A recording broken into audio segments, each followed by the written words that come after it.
Mimi nataka kuzungumza leo wapate kunielewa, maana hawa wasanii kila ninachowaambia mimi wanakuwa wananikaidi kaidi.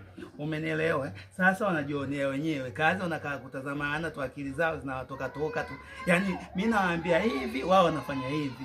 Wasiponisikiliza mimi, director mkubwa toka Mtwara Mikindani, hawezi kufikia malengo. Maana unaposikia msanii anatakiwa atumia akili na awe mtulivu na maarifa. Sio msanii unamwelekeza anaanza kununa nuna tu, ananuna bila sababu za msingi, wakati unamwelekeza kwa faida zake mwenyewe.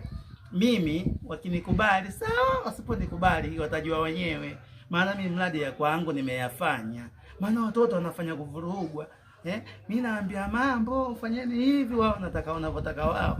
Haya, kila mmoja na maisha yake wepo.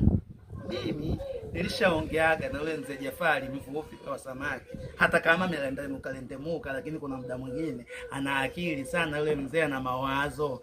Akikupa mawazo lazima ufanyie kazi.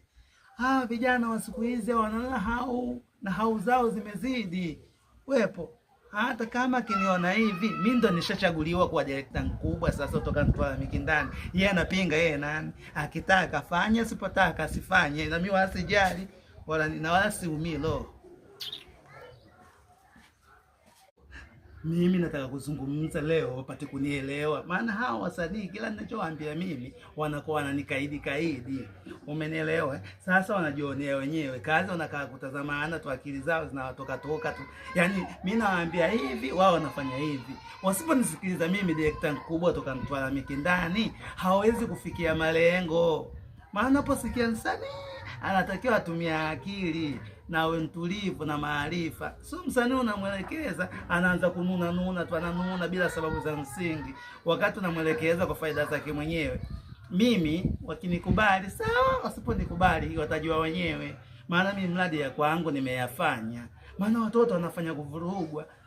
Mimi naambia mambo fanyeni hivi, wao nataka wanavyotaka wao. Haya, kila mmoja na maisha yake wepo.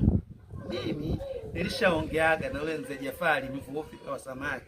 Hata kama kalendemuka, lakini kuna muda mwingine ana akili sana yule mzee, ana mawazo. Akikupa mawazo lazima ufanyie kazi. Vijana wa siku hizi wanaona hau zao zimezidi. Wepo. Hata kama kiniona hivi, mimi ndo nishachaguliwa kuwa director mkubwa sasa kutoka Mtwara Mikindani. Yeye anapinga, yeye nani? Akitaka afanye, asipotaka asifanye. Na mimi wasijali wala siumii lo.